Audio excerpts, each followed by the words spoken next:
The McDonald's restaurant on the corner of a bustling city street was alive with the usual hum of chatter, laughter, and the smell of freshly fried fries.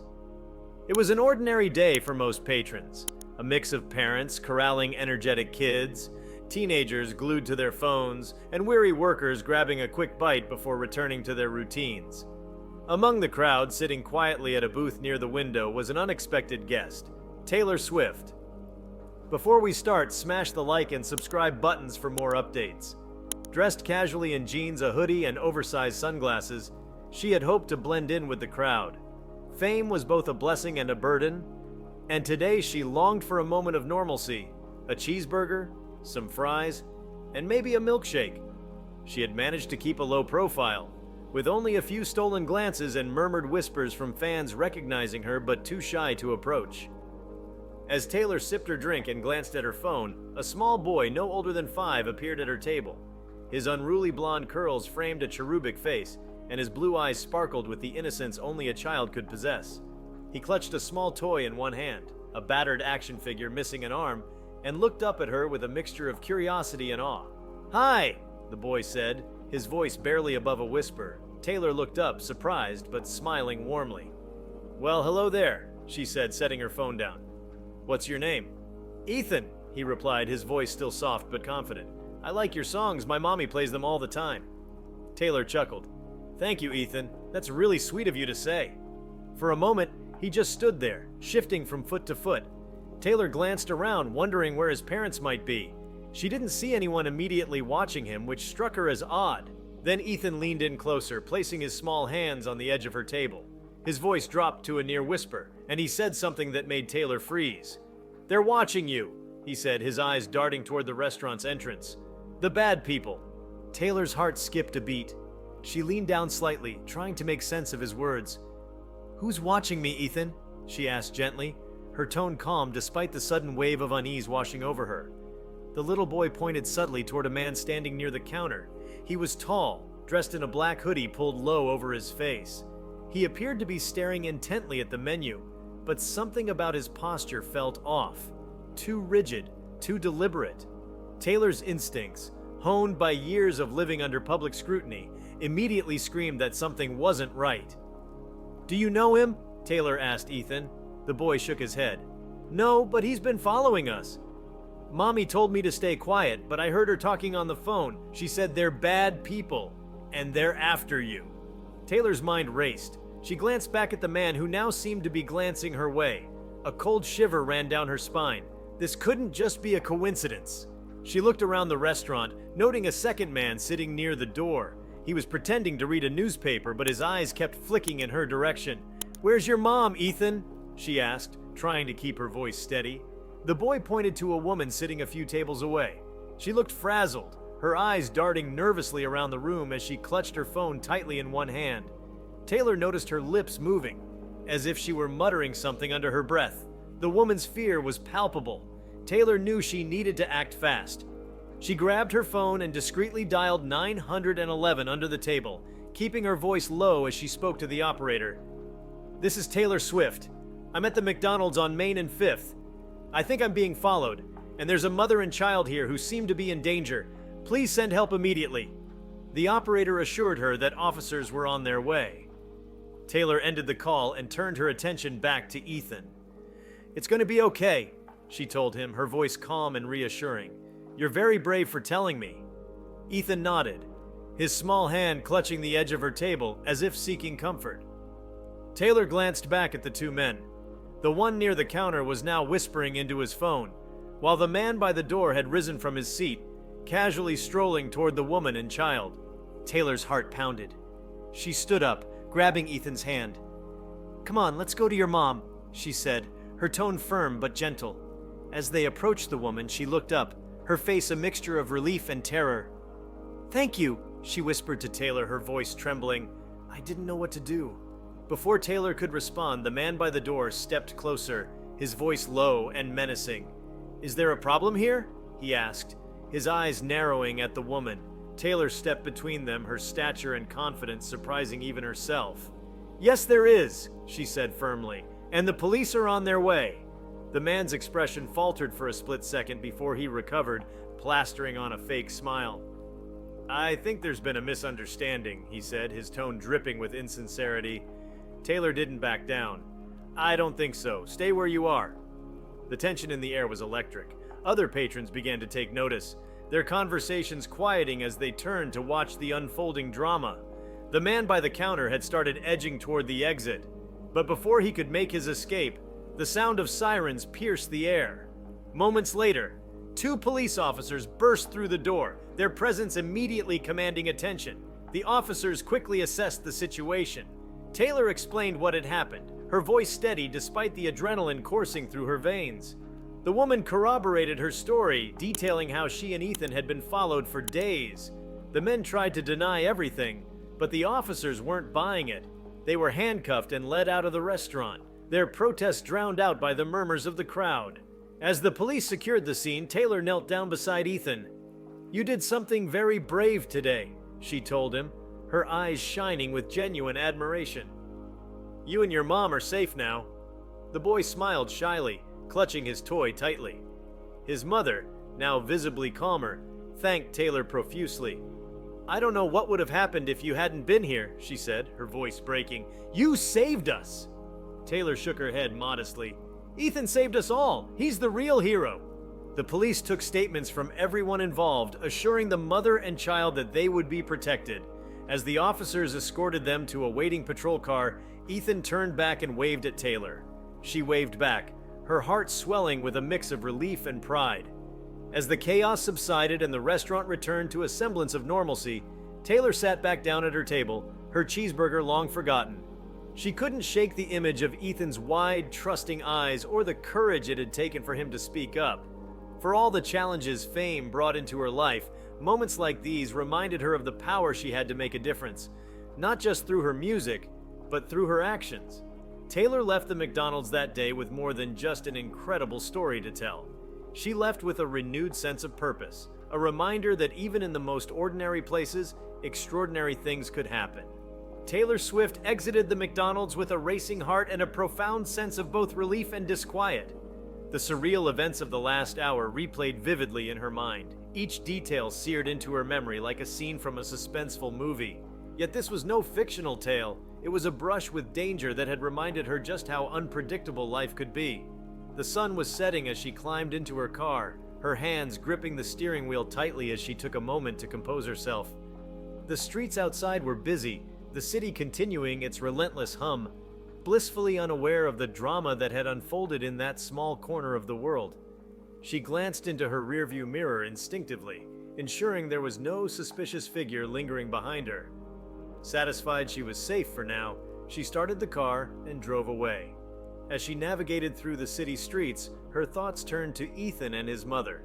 The boy's bravery had been nothing short of extraordinary, especially for someone so young.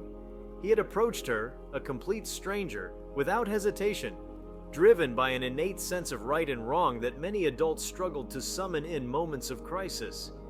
And then there was his mother. A woman clearly living on the edge, her fear etched into every movement, every whispered word. Taylor wondered what kind of life they'd been leading to have found themselves in such a perilous situation. The image of Ethan's small hand gripping his toy flashed in her mind again, and Taylor felt a pang of guilt. She had resources, security, and an entire network of people who could protect her if things ever escalated. Ethan's family, on the other hand, seemed to be fighting battles entirely on their own. It wasn't fair, she thought, that a child so young had to bear witness to the darker side of humanity. As she pulled into the parking lot of her downtown apartment building, she resolved to check in with the authorities later to ensure Ethan and his mother were truly safe. But even as she stepped out of her car and headed inside, Taylor couldn't shake the feeling that this story wasn't over. That night, Taylor struggled to sleep. She tossed and turned, the events of the day looping in her mind like a broken record. Her thoughts kept returning to the 2 men who had been arrested. Who were they? What did they want? And why had they targeted her and that innocent family? The questions gnawed at her, their answers tantalizingly out of reach. She clicked on the article, scanning it quickly. Most of it was a rehashing of what had happened earlier, with a few quotes from witnesses who had been at the restaurant. But what caught her attention was a brief mention of the suspects. According to police, the men were part of a known criminal organization involved in trafficking and extortion. The report suggested they had been following Ethan's mother because she owed them money, a debt she had been unable to repay. Taylor's stomach turned. The idea of a mother and her young son being targeted by such dangerous people was almost too much to bear. She couldn't imagine the terror they must have felt, constantly looking over their shoulders, wondering when the next threat would appear. For the next hour, Taylor pored over articles and online forums trying to learn more about the organization mentioned in the report. The more she read, the more horrified she became.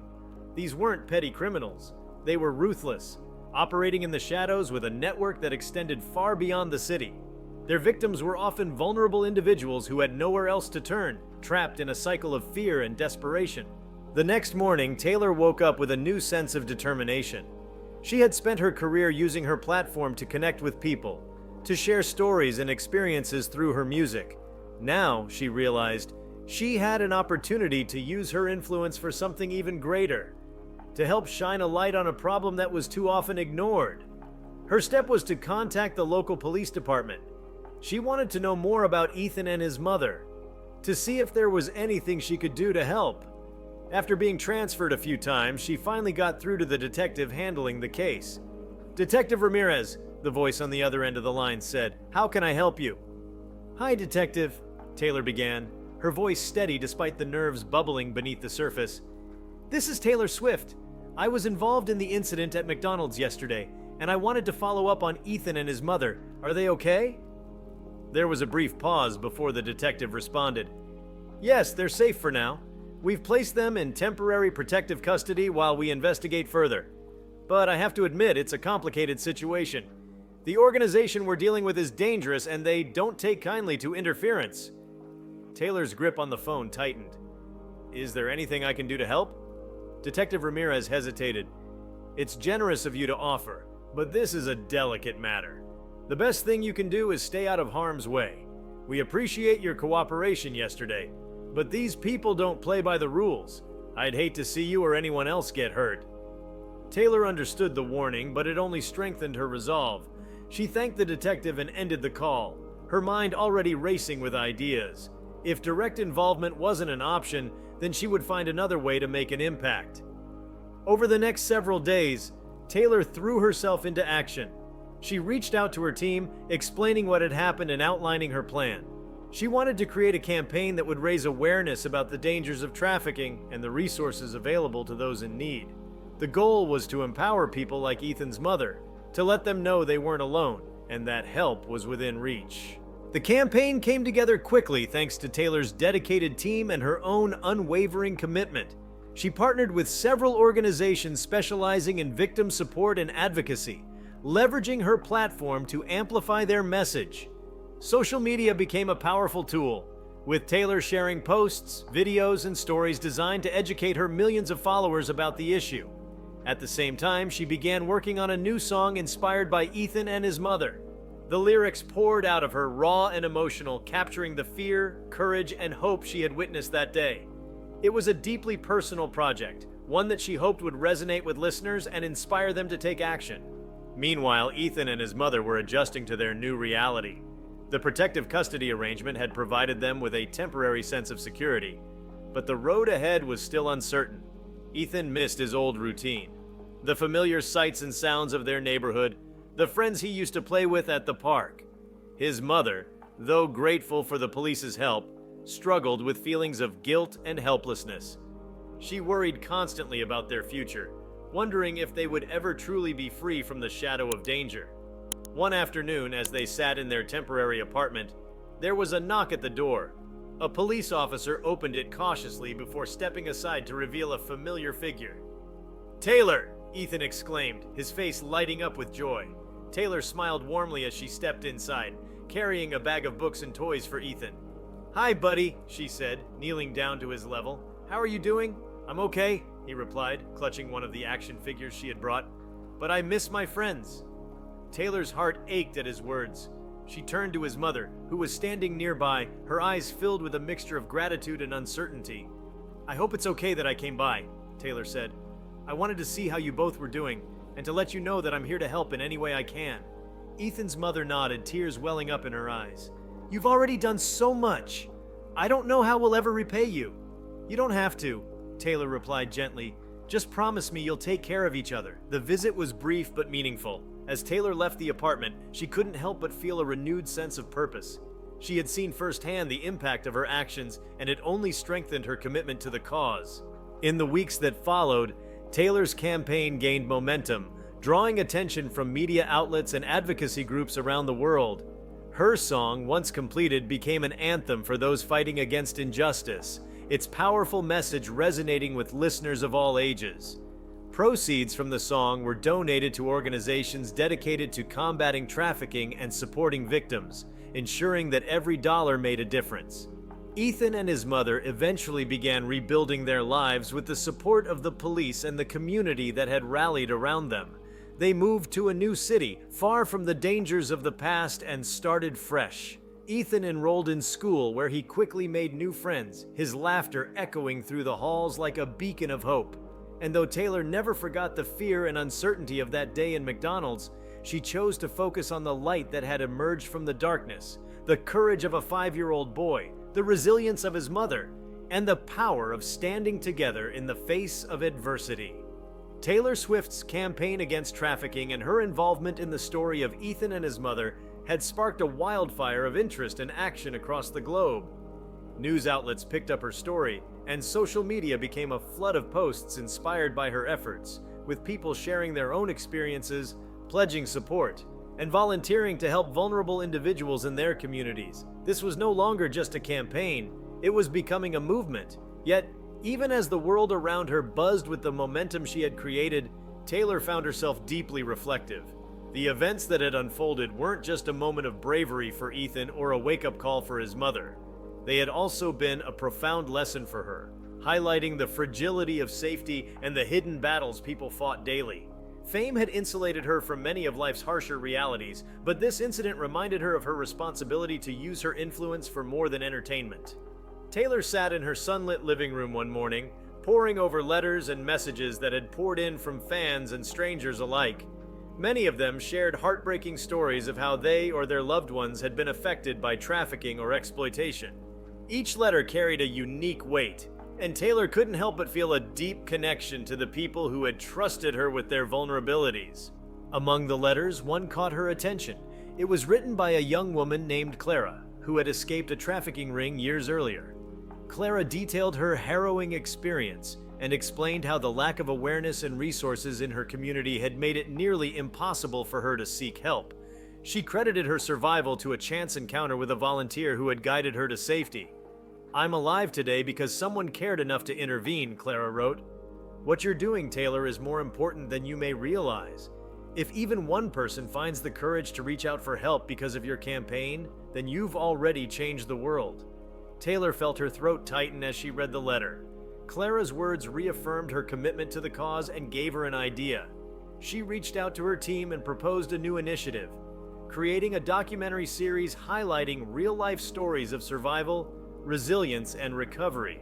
She wanted to bring these voices to the forefront, showing the world the faces and names behind the statistics. The documentary project took shape quickly. Taylor and her team partnered with filmmakers and advocacy organizations to identify individuals willing to share their experiences. Each episode would focus on a different story, weaving together personal interviews, expert insights, and resources for viewers who might be in similar situations or looking to help. The episode featured Clara, whose letter had inspired the project. Filming with Clara was an emotional experience for everyone involved. She recounted her journey with remarkable courage, her voice steady even as she described the darkest moments of her ordeal. But she also spoke of hope, the people who had supported her, the life she had built for herself since escaping, and her determination to help others. When the episode premiered, the response was overwhelming. Viewers flooded social media with messages of support and gratitude, sharing their own experiences or pledging to join the fight against trafficking. Clara became a beacon of hope, her story inspiring others to speak out and seek help. Meanwhile, Taylor continued to stay in touch with Ethan and his mother, whose lives had taken a positive turn since the incident at McDonald's. With the help of law enforcement and support organizations, they had relocated to a new city and begun to rebuild their lives. Ethan's mother had found a steady job, and Ethan was thriving in school, his boundless energy and curiosity bringing joy to everyone around him. One day, Taylor received a hand-drawn card in the mail. It was from Ethan, who had drawn a picture of himself, his mother and Taylor standing together at McDonald's. In the picture, they were all smiling, with a sun shining brightly overhead. Inside the card, Ethan had written, "Thank you for helping me and Mommy. You are our hero. Love, Ethan." Taylor smiled through tears as she read the card. It was a simple gesture, but it meant the world to her. She framed the card and placed it on her desk, where it served as a daily reminder of the impact one small act of courage could have. As the months passed, the movement Taylor had started continued to grow. She used her concerts as a platform to speak about trafficking, dedicating songs to survivors and encouraging her fans to get involved. At each show, she invited local organizations to set up booths, providing resources and information to attendees. The response was incredible, with fans lining up to learn more and offer their support. One night during a concert in Los Angeles, Taylor paused between songs to address the audience. "I want to tell you all a story," she began, her voice carrying across the stadium. She recounted the events at McDonald's, describing Ethan's bravery and the challenges his family had faced. "That day changed my life," she said. "It reminded me that we all have the power to make a difference, no matter how big or small. And if we stand together, we can create a world where no one has to live in fear." The crowd erupted into applause, their cheers echoing like a wave of hope. Taylor smiled, her heart swelling with gratitude. She knew she couldn't change the world overnight, but moments like this gave her faith that progress was possible. Behind the scenes, Taylor's efforts expanded into advocacy on a larger scale. She met with lawmakers and policy experts, pushing for stronger protections for trafficking survivors and increased funding for prevention programs. She used her influence to raise awareness about the systemic issues that allowed trafficking to thrive, from poverty and lack of education to weak enforcement of existing laws. One of her proudest moments came when a bill aimed at combating trafficking and supporting survivors passed with bipartisan support. The bill allocated funding for shelters, legal aid, and education programs, ensuring that more people would have access to the resources they needed to escape dangerous situations. Taylor was invited to the signing ceremony, where she spoke about the importance of collective action and the power of listening to survivors. "This isn't just a victory for the people in this room," she said. "It's a victory for every person who has ever felt invisible, every child who has ever been afraid, and every survivor who has fought to reclaim their life." Meanwhile, the documentary series continued to thrive, with each new episode shedding light on a different aspect of the issue. Viewers learned about the complexities of trafficking, from the ways perpetrators manipulated their victims to the challenges survivors faced in rebuilding their lives. The series also highlighted the incredible work being done by advocates, law enforcement, and everyday heroes who refused to look the other way. One particularly impactful episode featured a father who had spent years searching for his missing daughter, only to reunite with her through the efforts of a nonprofit organization. Their story was a testament to the power of hope and perseverance, and it resonated deeply with viewers around the world. As the movement grew, Taylor remained deeply involved, balancing her advocacy work with her music career. She continued to write songs inspired by the stories she encountered, using her art to amplify the voices of those who had been silenced. Her music took on a new depth and urgency, reflecting the lessons she had learned and the hope she carried for a better future. One of these songs, titled "Whispers of Courage," became a global hit. The lyrics told the story of a young boy who dared to speak up, sparking a chain reaction of kindness and bravery. Fans around the world embraced the song, and it became an anthem for the movement, its message of hope and resilience resonating with people from all walks of life. Years later, Taylor would look back on the events at McDonald's as a turning point in her life. It had been a moment of fear and uncertainty, but it had also been a moment of profound clarity, a reminder that even the smallest actions could ripple outward, touching lives in ways she could never have imagined. Ethan grew up to be a remarkable young man, his early experiences shaping his compassion and determination. He often credited Taylor for inspiring him, though she would always insist that the credit belonged to him. "You were the one who spoke up," she told him once during a reunion. "You were the one who made a difference." The world had changed in the years since that fateful day, thanks in no small part to the movement Taylor had sparked. It was a world where stories like Ethan's were no longer hidden in the shadows, where survivors found strength in each other, and where hope could shine even in the darkest of places. And for Taylor, that was the greatest legacy she could have ever imagined.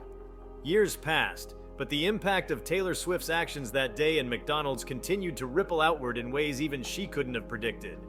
The grassroots movement she had helped ignite grew beyond her initial vision, expanding into an international coalition of organizations, activists, and everyday individuals working to combat trafficking and exploitation. Her foundation, which she formally established a year after the incident, became a hub for collaboration and innovation, funding initiatives that empowered survivors and tackled the root causes of trafficking. One of the most transformative projects supported by her foundation was a community-based mentorship program for at-risk youth. The program paired young people with mentors who provided guidance, emotional support, and opportunities for personal growth. Taylor had been inspired by Ethan's bravery and wanted to create a space where other children could find the encouragement they needed to overcome adversity. The program grew rapidly, with thousands of mentors and mentees forming bonds that transformed lives. Taylor often visited these mentorship hubs, sitting in on workshops and listening to the stories of participants. One day, during a visit to a center in Chicago, she met a teenager named Mia. Mia was a quiet, thoughtful girl who had struggled with feelings of invisibility and self-doubt after a difficult childhood. During their conversation, Mia revealed that she had discovered Taylor's song Whispers of Courage at a particularly low point in her life. "That song made me feel seen," Mia said, her voice trembling with emotion. "It reminded me that even if I feel small, I can still make a difference." Taylor was deeply moved by Mia's words. She encouraged the teenager to pursue her dreams and promised to support her however she could.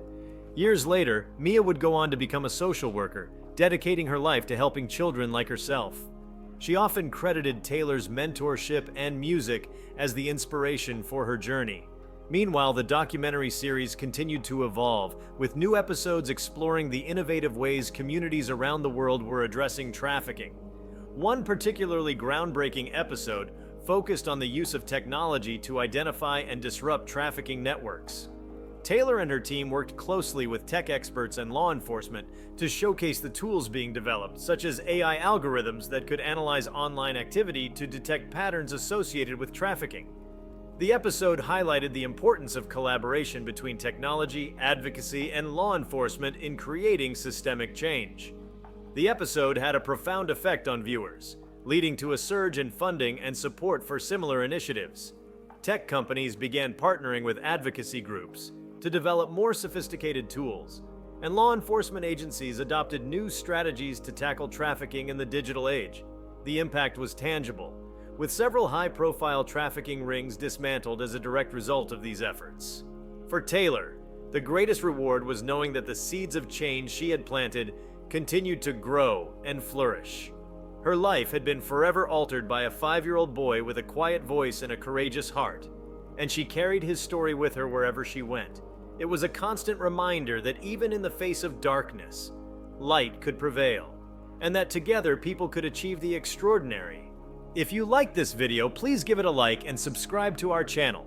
Also, leave your comments below and tell us, what are your thoughts on a 5-year-old whispering something shocking to Taylor Swift? We want to hear from you.